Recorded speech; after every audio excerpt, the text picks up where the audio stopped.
Good evening, everyone. My name is Abraham Murad, and welcome to another session of the ThinkFest Conversations. I'm a researcher based here in Lahore, and I study the history of colonial North India and early Pakistan. And my work focuses on the intersections of caste, British imperialism, and American missionary networks.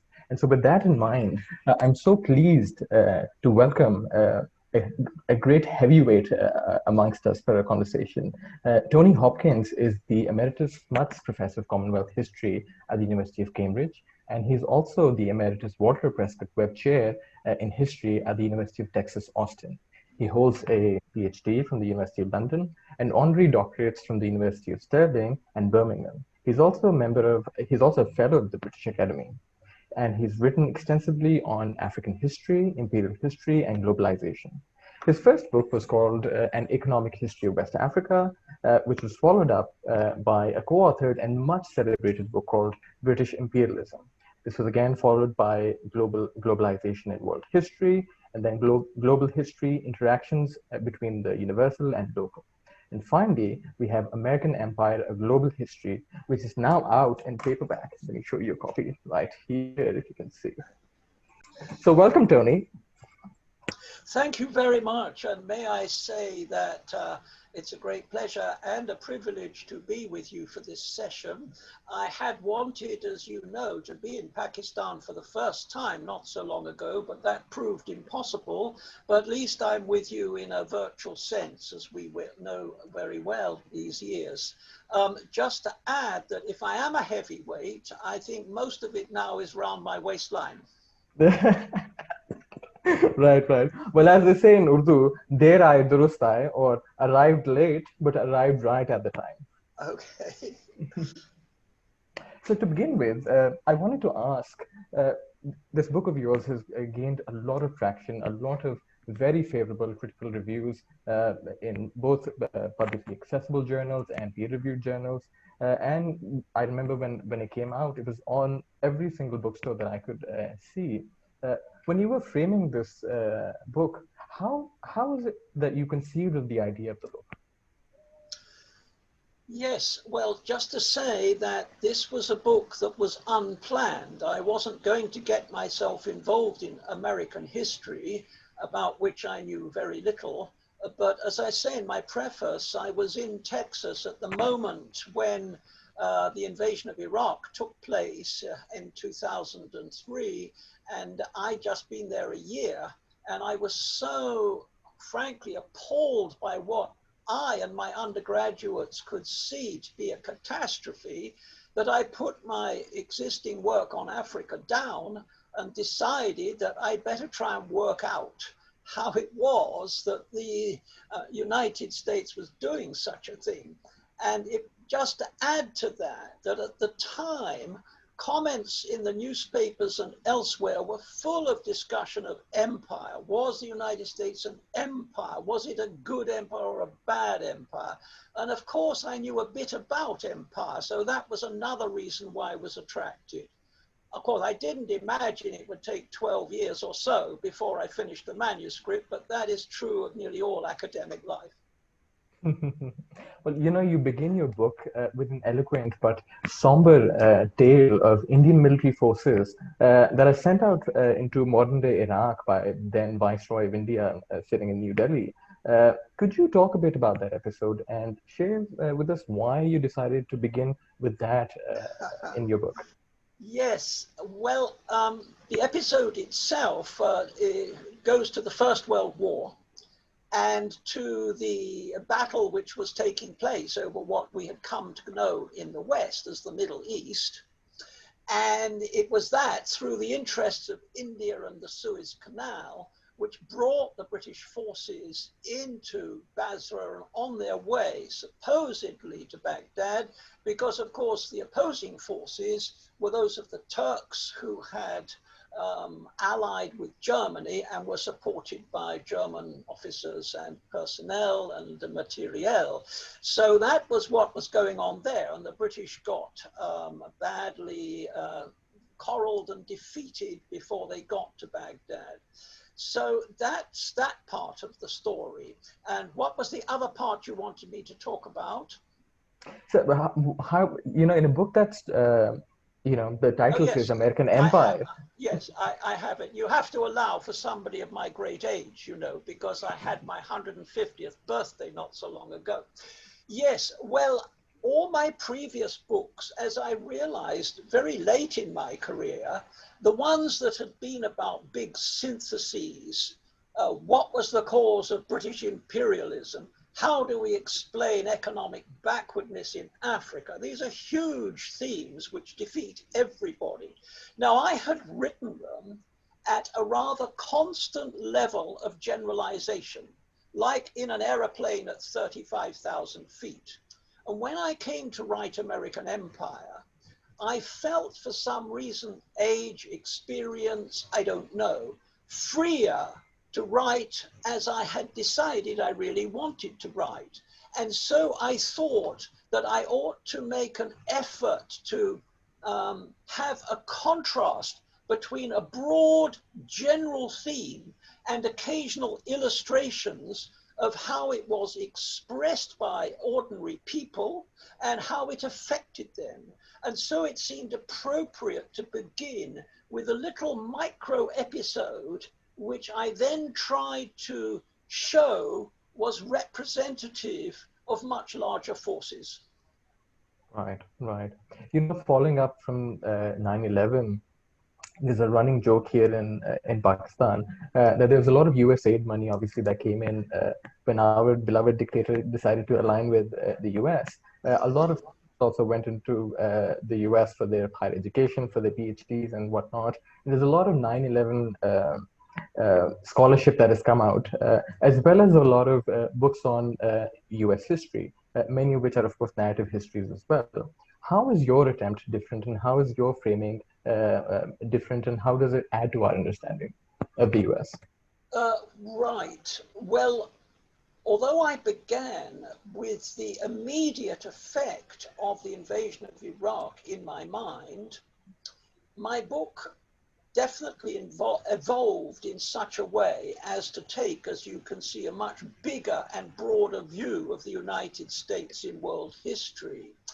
And what I tried to do in the end was to look at the United States as somebody who knew a bit about the United States, but was actually looking at conventional subjects within US history as an outsider would look at it. So imagine, for example, that the Mughal Empire had penetrated Britain in the 16th and 17th centuries.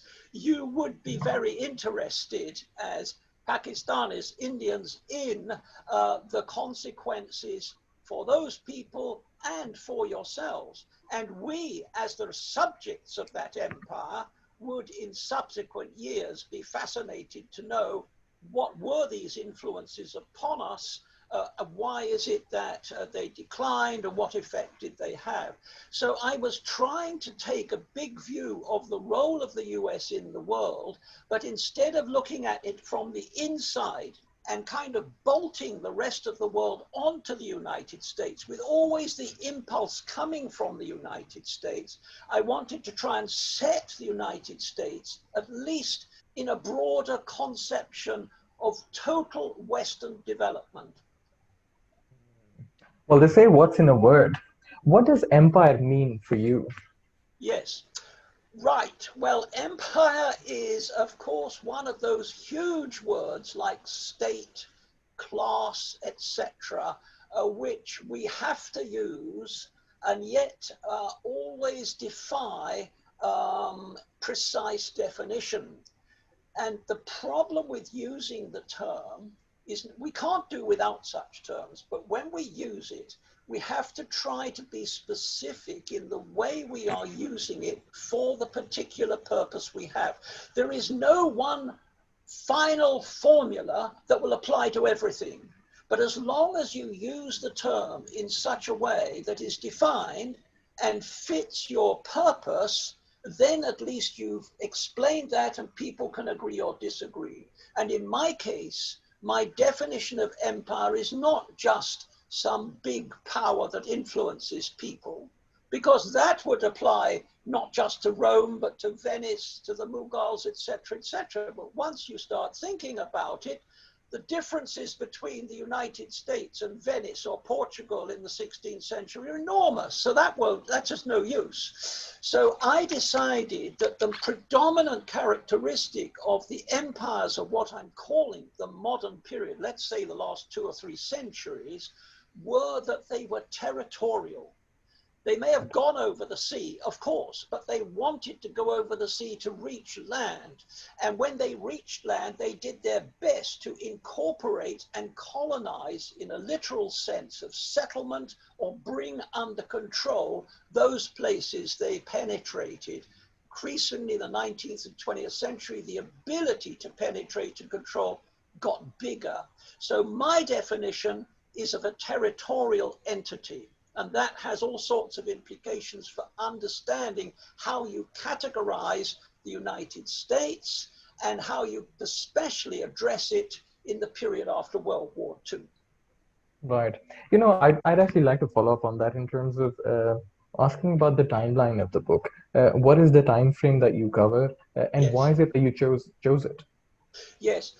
The time frame runs from the 18th century, the beginning of the 18th century, the 1700s then, and it comes through to the present day, though the period after, right down in the last few decades, is dealt with in a compressed way, because my story of empire, I think, has ended by then. Now, why did I do that? I wanted to see how it was that the territorial empires that arose from that period, in the West, that is, the 1700 onward, what was the role in both creating the United States, in the United States escaping from imperial control, and how did that lead to the United States acquiring its own territorial empire in 1898 when it got islands in the Pacific and Caribbean?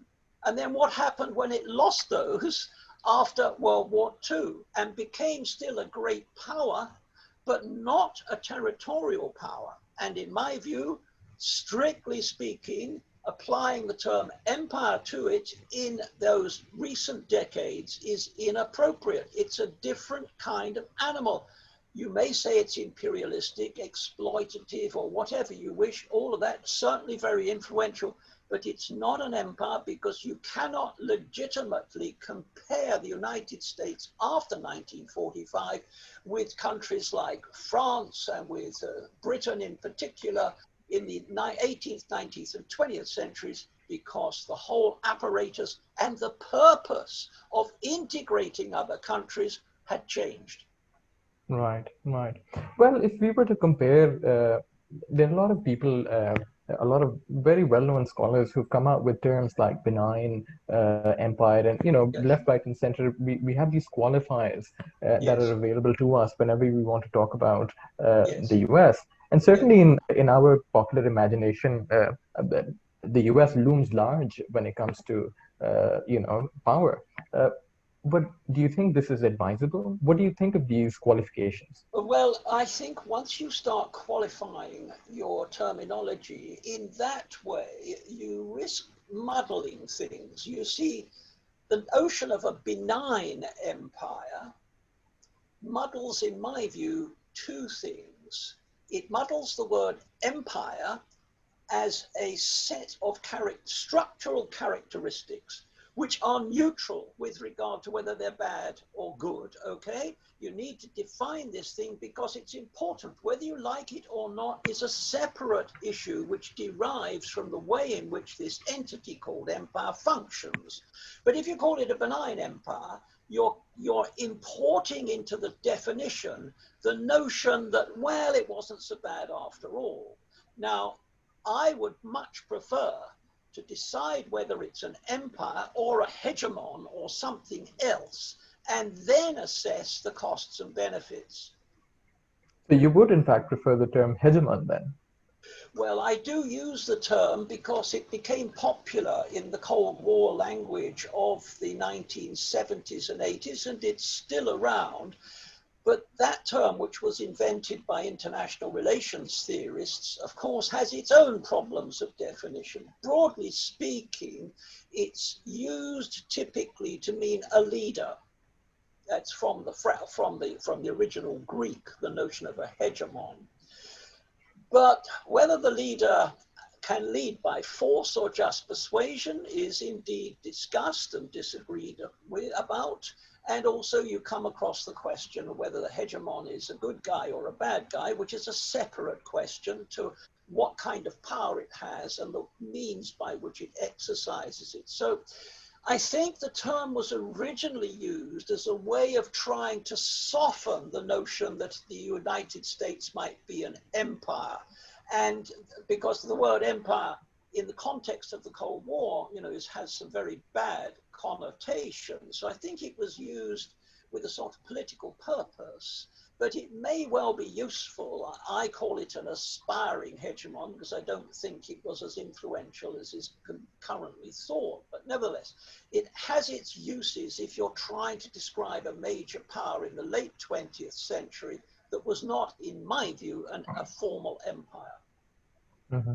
Well, while writing your book, you seem to frame the entire narrative around the idea of globalization. And there is three different types of globalization that you mentioned, namely Yes. proto-globalization, modern globalization, and post-colonial globalization. Could you please speak about this for a bit? Yes, okay. That's a very good question. Let's look at it this way. All of us use the word globalization now because we see it all around us. It's a kind of conventional. And we have this idea correctly that it means that there's a lot of flows of information, goods and people across borders today more than ever before. Okay. Now, there was a time when the World Bank thought that this all began in the 1980s, right? That it was something very recent. Well, it didn't take long for people to work out that really globalization goes back, some people would say, many, many centuries before then. Then the question arises, if there is a history of globalization before the 1980s, was it just the same thing, a kind of nucleus of movements that have got bigger and bigger, or was it a form of world integration and influence that changed its character through time? Now, amazingly, you'd imagine that subject would be the center of a heated debate. In fact, it isn't, and I don't know why. So what I tried to do was to take the second view. As you rightly say, I look at three phases of globalization during the period I've covered. And the idea here is to try and see how these broad tendencies for the spread of the force, they can be accurately characterized as relating to various structures and technical possibilities of a particular period. So, for instance, if we take the second phase, which I call modern globalization, I know that sounds a very vague phrase, and it is, but I define it as being marked by two particular things, which we all know about: the spread of industrialization and the rise of nation states. Now, the phase before then, proto-globalization, did not have industrialization or nation states. It had trade and it had dynastic states, etc. So in my view, this was a shift of fundamental importance, and it carried with it all sorts of implications for the type of globalization that was possible, that was needed, and for the character of integration, including the expansion of empire.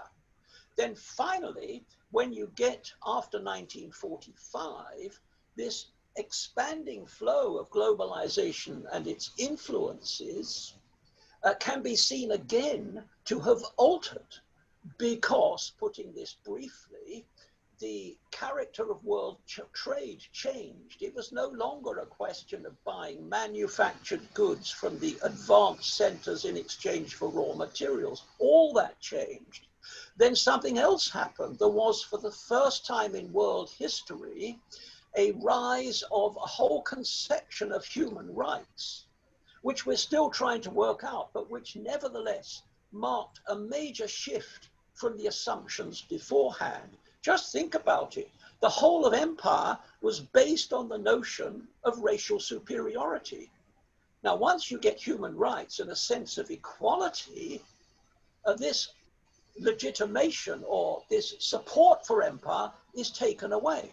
Now, these things didn't happen overnight and they're still ongoing, but it was nevertheless the beginnings of a major shift. And finally, of course, you have the rise of mass nationalist movements in the colonies themselves, which play a part in this change in the political fortunes of empires. Now, I know if you're thinking of India and Pakistan, before Pakistan was formed, but in the 1920s and so on, India led the way in this regard. But for most of the world, that example was not followed until after World War II, when you got a much wider geographical spread of the effectiveness of these new nationalist movements. I did want to follow up on that. But when we think about these territorial spaces which are beyond the borders of the US, are there parallels that we can make of, say, Philippines, Puerto Rico, Hawaii, for example, with British India, Burma, or Ghana or Nigeria? Yes. Okay. Yes. So in 1898, and this is not very well known, very few of the books, including my own, on British imperialism or European imperialism have anything to do with the creation of this American empire. It's quite a new topic, although it shouldn't be. However, in 1898, the United States became, for the first time outside the continent of North America, a territorial imperial power, because it acquired Puerto Rico, Hawaii, Philippines, various other islands, and effective controls, kind of protectorate over Cuba. So in the 1930s, this may only seem a few islands, but nevertheless, there's about 24 million people who came formally under American colonial rule. And so the Americans had to rule this in the same way as the British and French were doing, with colonial officers, etc., etc. And the whole range of racial prejudices, which were well known in the United States, being exported, the same techniques of direct and indirect rule, the same kind of colonial economy, etc., etc. So there's a fantastic parallel there between what the United States was doing, a hitherto almost unknown experiment in colonial rule, between 1898 and when that territorial empire itself fell to the forces that I've identified of colonial nationalism, etc., after 1945, and a similar experiments and experiences as conducted in the much larger empires of the British and the French.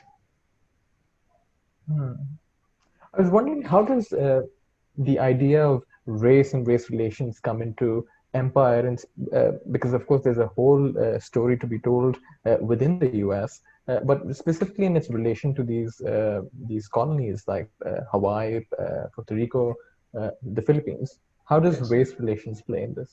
Yes, much the same way, I think, as we regard it in the British and French and indeed the other Western empires, namely that it was very clever, really, the idea, backed apparently by science, that certain people with white skins living in the northern, rather wintry part of Europe have a special claim to supremacy for various genetic and other reasons. Now, this all, I won't go to the history of racism, but it was in the middle of the 19th century and from then onwards that these theories really took hold and entered not only policy, but general perceptions of people, voters and others throughout Western Europe. This became a norm. It was unquestioned. It had been proved, etc., etc. So those views found their way into justifying having an empire and how you ruled it, And very much the same thing happened in the United States, with the addition, as you mentioned, that the United States had already defined and refined a series of racial laws, which we know about from the news today are still having an effect, which they were able to export. But what they were exporting was essentially, in terms of attitudes, very similar to what the French and the British were doing. So I think there is an exact parallel there. And I argue in my book, from that reason and others, that the parallels, the closeness of the experience of the United States and Britain and France during this period of the first half of the 20th century was very, very close. And it's something that should be built into the textbooks on imperialism and also the history of the United States, where it doesn't hardly mention. You know, like most countries, there's this whole idea of how a particular nation state is so special, as if, and you know, there's always an invocation of the divine when it comes to a nation state as well. But in terms of the US, there's certainly a very good public relations program that has been rolled out. Yes. And we all believe this idea of American exceptionalism. Yes. What do you think about this? In fact, one of our viewers, Dave Sohail, also asks this: what is your position on American exceptionalism? Yes. Well, you're right in your opening remark that every country has its sense of being exceptional, which, when you think about it, makes the idea a bit nonsensical, because if everybody's exceptional, then no one's exceptional. All it amounts to saying is that we all have particular habits, to put it no higher, values, etc., structures, which are derived from our particular circumstances. And when we put borders around them, those tendencies and values tended to be dug in more deeply. So in that sense, everyone's special, everyone's exceptional, but that's not really what is meant by the notion of exceptionalism, because exceptionalism is a term that goes beyond that. Exceptionalism involves, in addition, a sense of divine, as you mentioned it, inspiration. Now, you're also right in thinking that many countries all have that sense of the god or the gods having placed his hand, it's always a his hand, on them and given them a special privilege in life. But of course, the difference is that if you are a small African peoples, you don't have the power to do anything about it. But the United States, having such rich resources and so on, has been able to develop the notion of exceptionalism with all the power and technology that we know it has, and therefore to have an influence across the world of its particular version of itself. And it's also the notion of exceptionalism is one that has helped, of course, to bind the American people together. And it's a society that falls apart in some ways very easily, as we are finding out today. So exceptionalism is a powerful means of building a nation. It's something that is divinely inspired, and in that sense, unquestionable.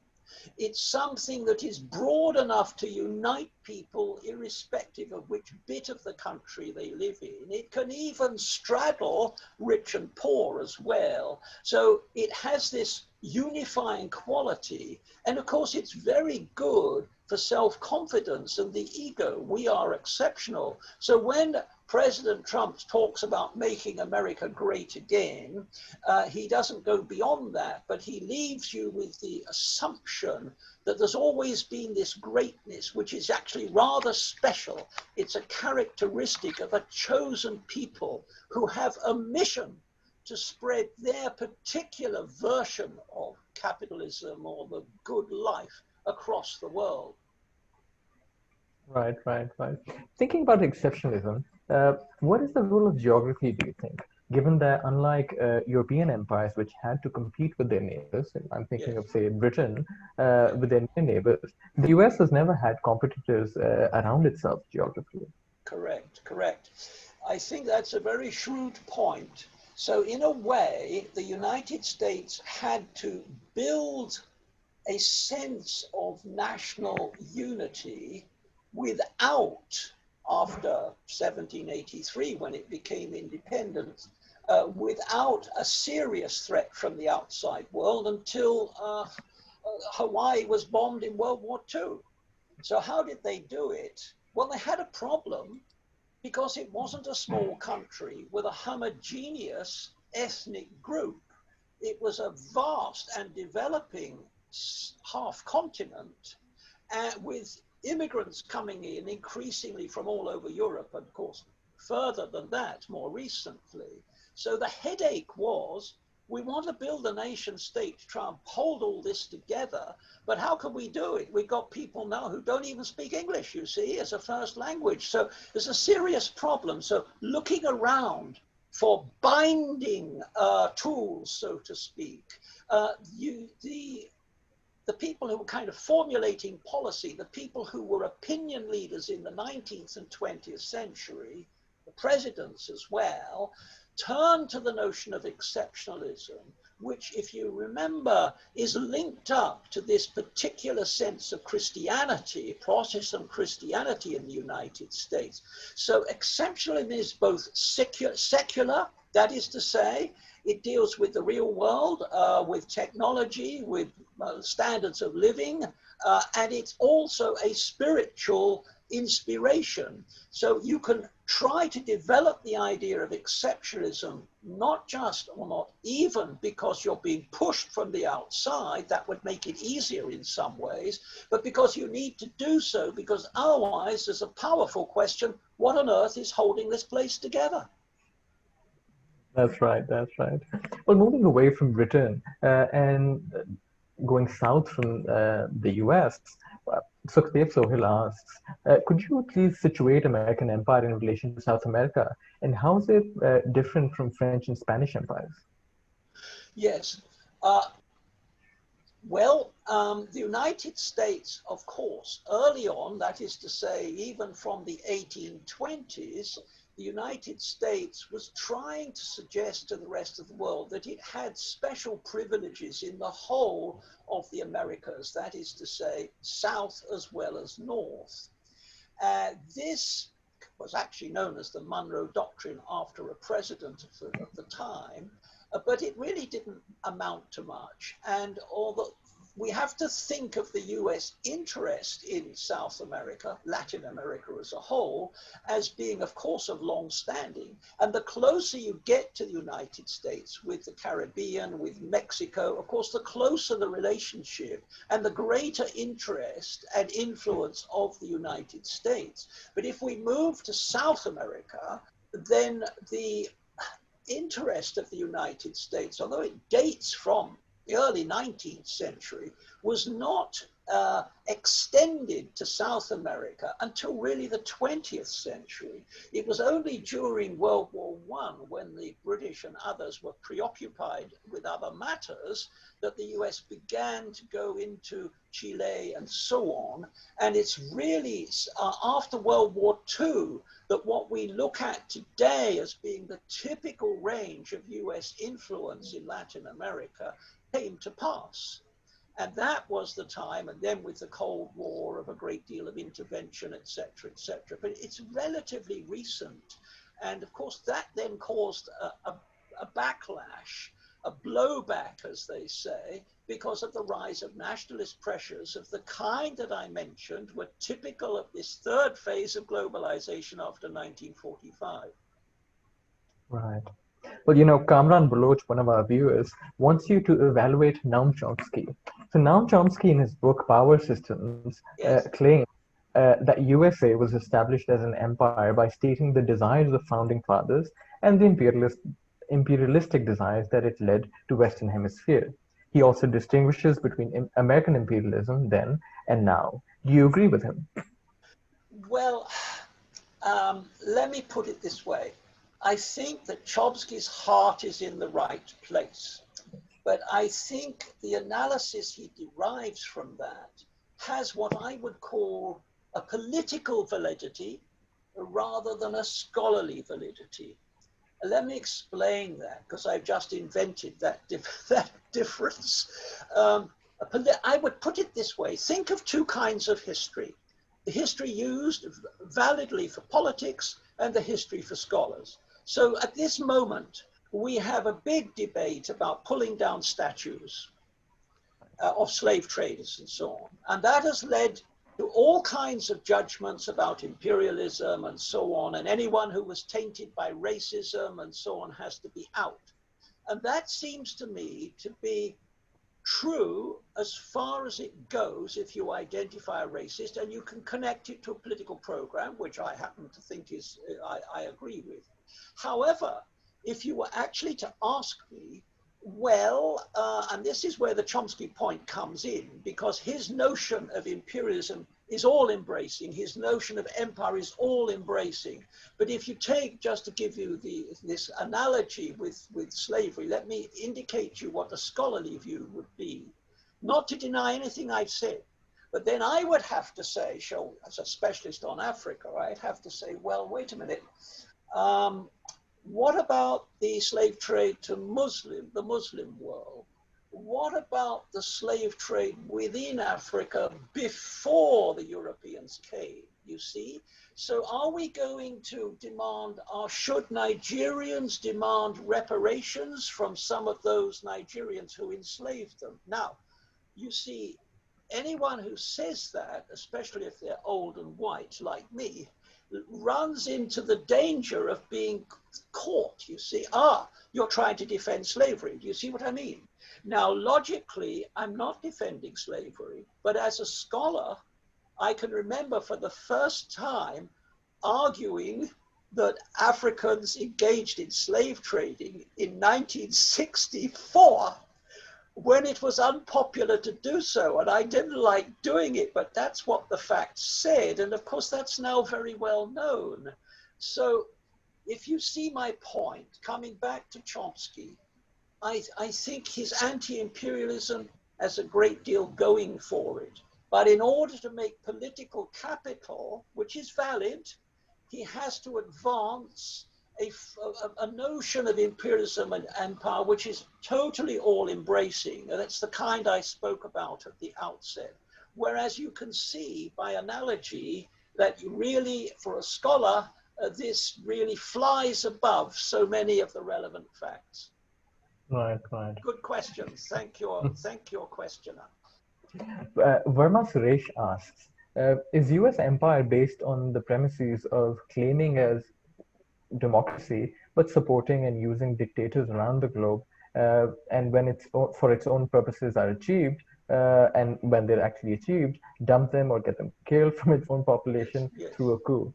Yes, I think that's basically right, yes. And I think it's pretty well accepted that that's the case. In other words, if you take the Cold War, the battle between the Soviets and the so-called free world took on such a force of its own that both parties were involved in trashing the ideals they both claimed to be fighting for.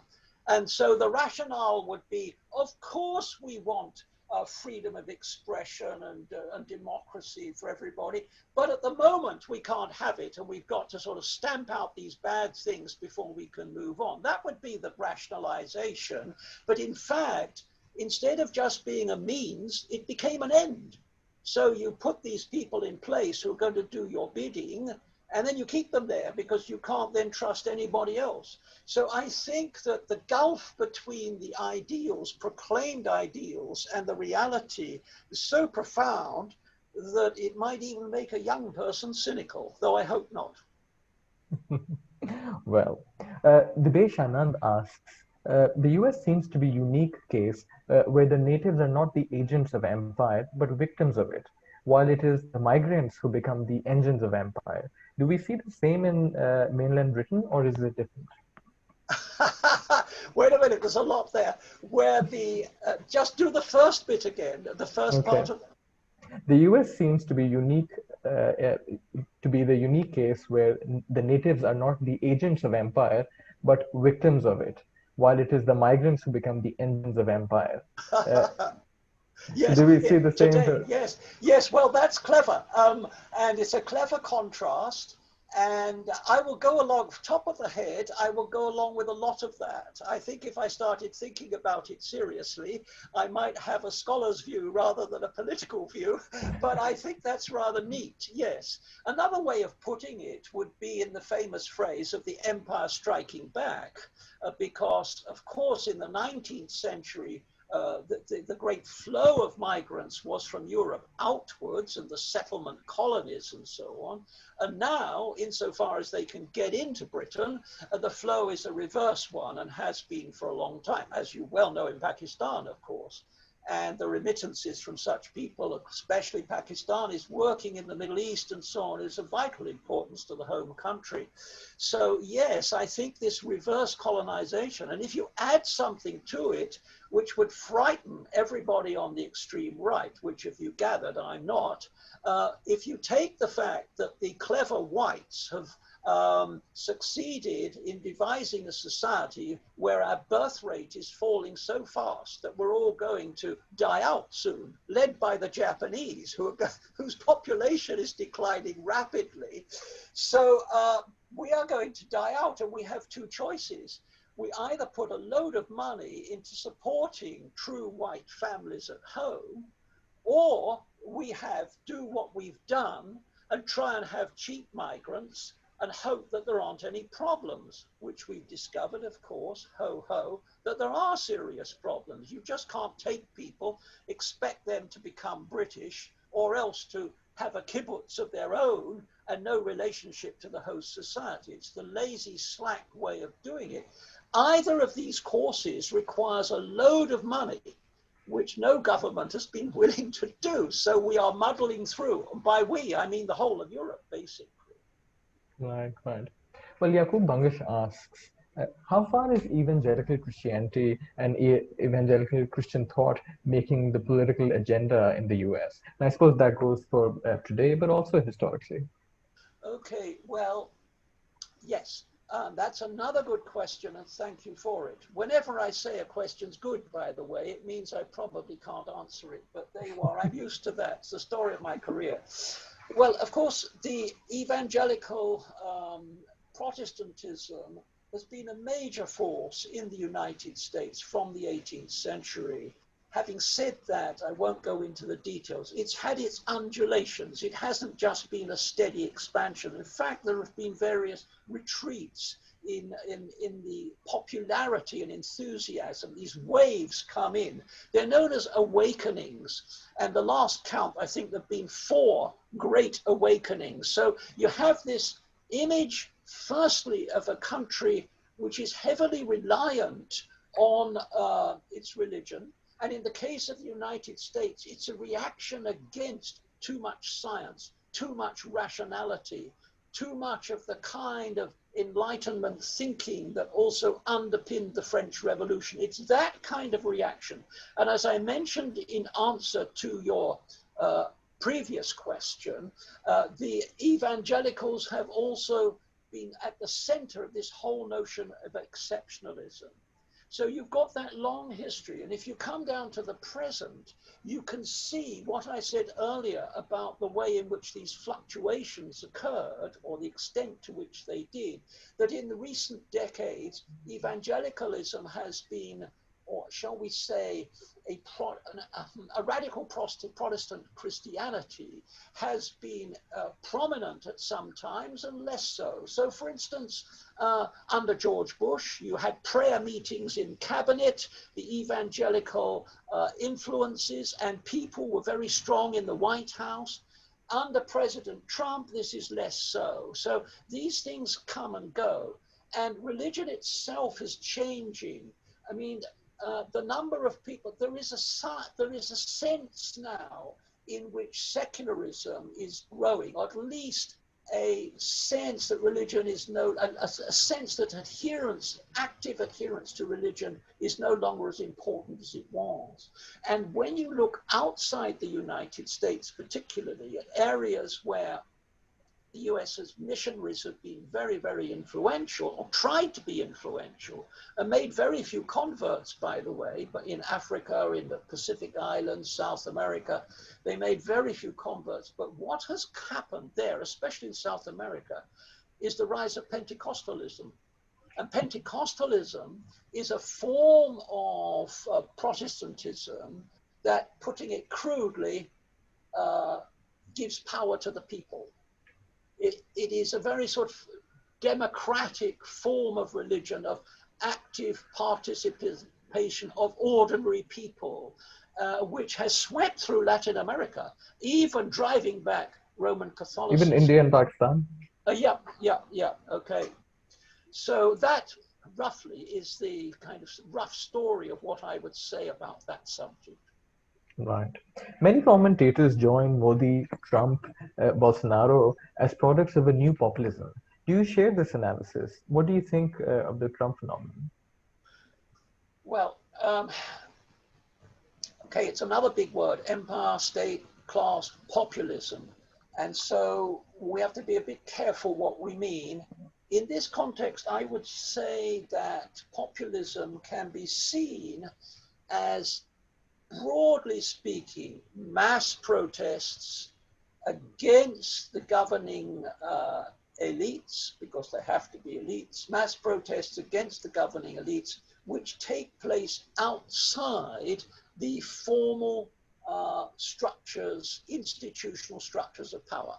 So, and such movements go back a long way. And the question is there anything new about this? Well, there's only something new about it, I think, in terms of technology, which enables the communication of such ideas to take place on a scale that was unheard of even 20, 30 years ago. But I think the basic idea, and it applies to Britain, by the way, as well, it applies to movements in Germany and France, the basic idea that the people in charge have lost their way, and we have lost our way too. I think that is something that is common to much, certainly, of the developed world. And how that is handled and attitudes of other people towards it will, of course, vary.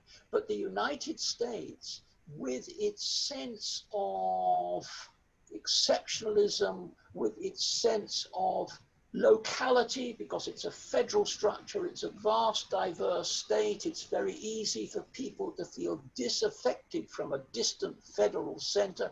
The United States has been prone to these way. And certainly in the 19th century, the first great populist movement was in the 1890s. So this is not in itself new, but it is the way in which it can be galvanized and caught up, in this case, into the political system. The Tea Party tried to do the same thing in the United States. Trump, in his way, has been more successful because, as you see, he's a bit like President Jackson in a way, in that the people have almost come in with him. Boris Johnson is similarly, these people have nothing to do at the top with the people they represent. They're rich. In the case of Johnson, he's had a most privileged upbringing. Well, Trump has had a very privileged upbringing. But because of the rhetoric and the ability to transmit it, they're able to act as somebody who's new, somebody who will clear up the mess of people who don't know what they're doing, who are corrupt and just looking after themselves, as if they're not looking after themselves. So the background of this, of course, is 2008, the financial crisis, and now we got this COVID-19, as we all know. So things have not gone well, and there's a lot of discontent which has come through. I mean, I think historians will look back on this, think it's not too difficult to explain it. We've got another question that says, is something like the Black Lives Matter ever possible for the Native Americans? Possible for? The Native Americans. Black Lives Matter. Yeah, well, I think, okay. When we think of civil rights in the United States, it's nearly always bound up with African Americans. And if you read the literature on civil rights, it's all about African Americans, and this is quite understandable because there are many more African Americans than there are Native Americans. So what you have are two completely parallel and separate literatures. But if you look at the minority literature on Native Americans, you will see that ever since 1945, of course, even before then, they were fighting wars against being overwhelmed by the United States from the 17th century, let alone 18th and 19th centuries. But after 1945, going back to the third phase of globalization, the whole conception of natural rights, of human rights, the beginnings of a mass mobilization took place. So there are parallel parties, movements, organizations taking place after 1945 involving Native Americans, marches, the destruction of the records of the Bureau of Indian Affairs, which managed their affairs, managed the reservations and so on. So there is a literature there which parallels that of African Americans, and progress has been made in the reclaiming of rights over land and so on. I mean, it's much slower than it is in Canada and the Maori in New Zealand, but the same trends are taking place. Right. Why do you think is Roe versus Wade so divisive in the U.S. when something like abortion in say Europe it's not? Yeah, sorry, your voice is rather muffled actually. I just missed the beginning of that. Why do I think? Why is Roe versus Wade so Yeah, divisive in the U.S. when yes, abortion is yeah, okay. acceptable in the Europe? Yeah, okay. Yeah, it's another good question. I think the answer to that goes back to this pervasive sense of religion in the United States. And it's not just that, it's a sense of the literalism of religion and the biblical interpretation, which underpins so much of the um, religious practice in the United States is very kind of fundamentalist, to use a phrase. And so the sanctity of life is something that comes out of that religious belief. Now, it so happens to go along with a lot of other conservative values, but I think that basically is the explanation. Whereas in Britain, and even in Catholic countries, the change in Catholic countries, in Ireland, for example, towards abortion has been very marked in recent decade or so. And of course, in rather slack Church of England Britain, that battle has been won. If it is a win, I just won't try to put this neutrally, decisively years ago. I can't see any possibility of it being turned back. But the United States has always had this more elemental sense of religion and a very cautious view, believe it or not, towards a secular education to kind of interrogate that spiritual set of spiritual beliefs. As we draw to a close, I'd like to ask just two last questions. The Yeah. first is when we think of the US, you mentioned that you don't consider it an empire after 45 and more of an aspiring hegemon. When we think about today's US, do you think there really is a decline when it comes to Yeah. its power? Or do you think this is a cyclical movement? Yeah. How can we Yeah. explain this sort of thing? And Yes. say, Good. No, sorry. yeah, Okay. and do you think there are other forces that could rise Yes. in this time? Yes, that's a familiar question. I think some people get paid a lot of money for answering that, but they mostly answer it wrong because they have no idea, and nor do I. That is to say, we're looking into the future. And there's one thing about the future in this kind of contextual discussion is that we don't really know what's going to happen. But certain people are highly paid in order to make these predictions. So, okay. Here's the problem is that at any particular moment, it will become popular to extrapolate, extend from the future from the present, excuse me, into the past. Let me explain that. So when we're in a time of boom, okay, everything's going fine. The gurus of the day, the ones who write for the newspapers, who appear on television, write best-selling books, will write books saying, we've conquered all problems. The real difficulty is, what are we going to do with all our leisure? Whereas when you go into a period of depression, as we are at the moment, have been for a decade, then you get these alternative so-called declinist literature that comes through, in which people say, oh, capitalism's finished, we've all made a mess of it, they're going down, and how can we make America great again? So much unemployment, inequality. That's all, there's only one direction. So this is very familiar over the years with these contrasting sets of predictions based upon the last decade. And of course, the next decade shows that that prediction was wrong and so on. So the question you then pose is, well, is it just a matter of cyclical or oscillating in any direction?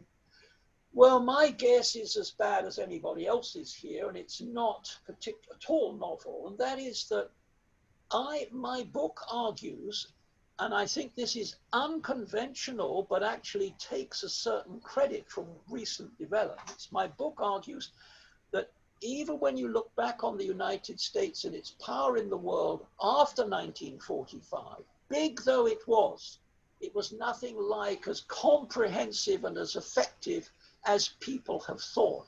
Because when you're in that phase yourself, you're inclined to exaggerate the power of the country, etc., etc. Most of the people writing were the United States citizens.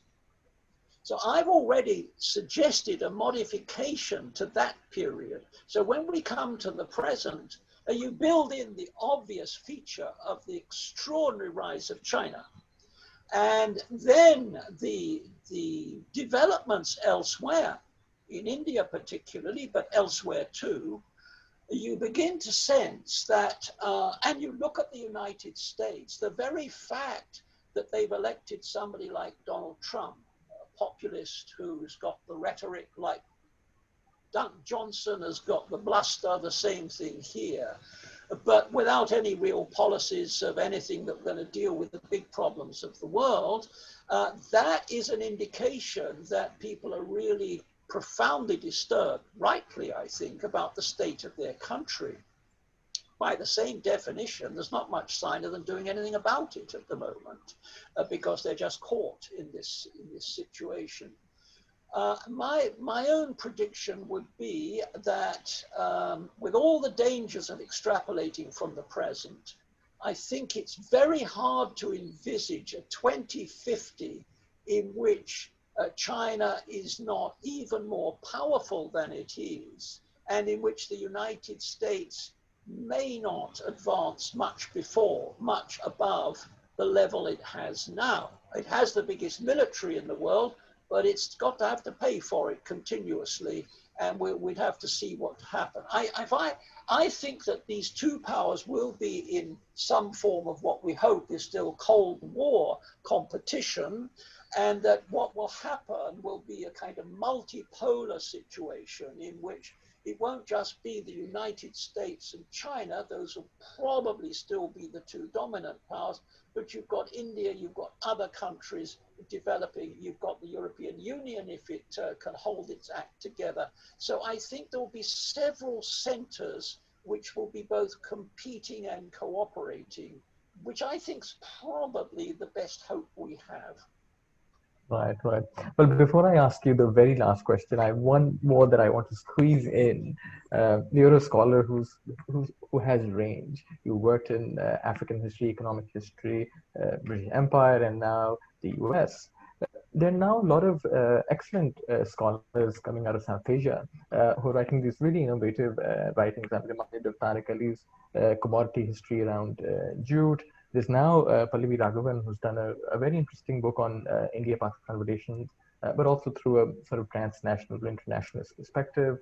Nilesh Bose is now, I think it's out now, there's an edited volume that looks at migration, transnational migrations in empire, looking at Africa, India, and what it means really.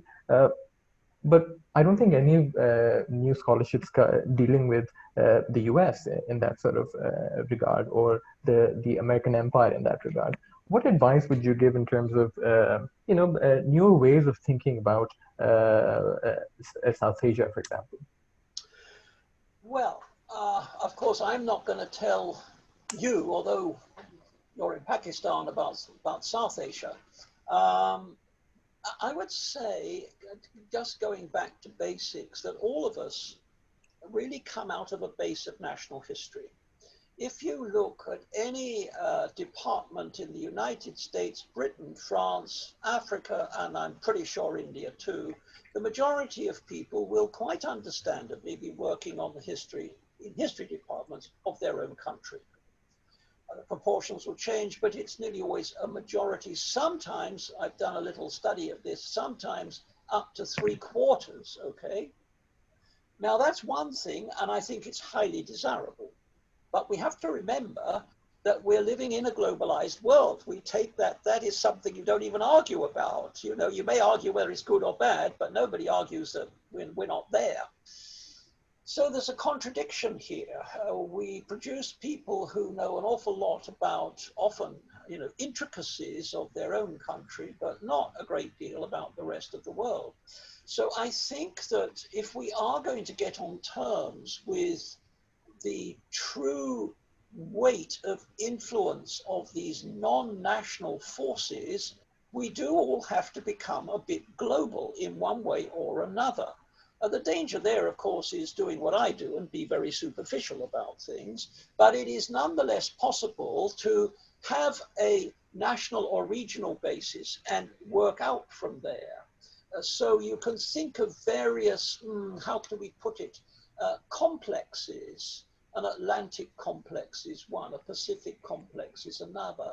I'm just about to read a book on the Philippines, which takes the view that although much of Philippines' external history is seen as a matter of Spanish and then Americans coming in, which is correct, there's another way of seeing it, which is to link Philippines to South Asian history and see the Philippines as part of a complex that goes in that direction rather than the old stereotype Euro-Western direction, which seems to me to be at once obvious, but absolutely a breakthrough. And then I've said to this particular scholar, I've said, yes, that's terribly good, and I wish I'd thought of it. But I said, then when you get the Philippine complex going into, as far as Singapore and beyond, covering Indonesia, of course, you have to realize that that complex in turn links up with an Indian Ocean complex, which goes to the Middle East and Arabian Peninsula and down to Zanzibar. So what we have are these kind of interlocking, overlapping complexes, which can be studied from one particular starting point and still kept coherent and within the bounds of what you can encompass in a lifetime or in 10 years by that kind of technique. I don't know if that helps, but that's one way forward. And then for any students who are listening, what I think that means is when you go for that long sought after interview, right? And you've written on the history of Pakistan and everybody else has done the same. And then you find that you've done the 19th century, but so have 90% of the other people. And then you finally get through the door for the interview, and you do so because your subject has got that beginnings of that wider picture, which will, I think, catch the eye. Okay, so if you sell it well, you've got a good chance for a job. There you are. You heard it from somebody who's seen a lot of this happening. Right, right. Well, for the final question, I'd like for you to keep your historian hat on, but be a prophet for us. Could you tell us about the US election? Who do you think will win? Well, okay. I'm just following all the other press reports on this. As everyone says, it's going to be very tight. And the reason it's going to be very tight, and I won't go into the intricacies of this, is because the US Constitution the way in which it fixed representation means that the president is not elected just by a popular vote. And there's an intermediary group which called College of Electors, which has a stake in this. And what that means is that representation is such that elections for president come down to about 3 or 4 so-called swing states. And you may say that this is a very strange conception of democracy, and it is. And it was devised by the founding fathers precisely because they didn't want direct democracy. They didn't want ordinary people to, take the risk of having them vote. So they wanted to kind of confine it. And then the other problem, we're always told, oh, you haven't got a written constitution and so on. Well, there's a trouble with written constitutions. You see, that constitution of 1787 was fixed. And it is fixed, and amending it is very, very difficult. So they're stuck with this system. So what that means is we're down to a few swing states, and the polls indicate that it's very, very close. And then we got all this controversy about postal votes and all the rest of it. So it's going to be very, very close indeed. And I think a lot of it will depend on the public's reaction to all of this upheaval and rioting, whether they back the forces of law and order or whether they say to themselves, look, what's causing all this? Why are people taking to the streets when they just want to live peaceful lives with their families? What's the underlying cause? Is the electorate smart enough to do that kind of thinking which goes beyond step 1? Or will they say, well, no, these people are causing trouble, we've got to stop it? I don't know. I'm afraid I would not be surprised if Trump gets in again. Well, on that tantalizing note, we'll have to drop close. Well, thank you very much, Tony. This has been a complete pleasure.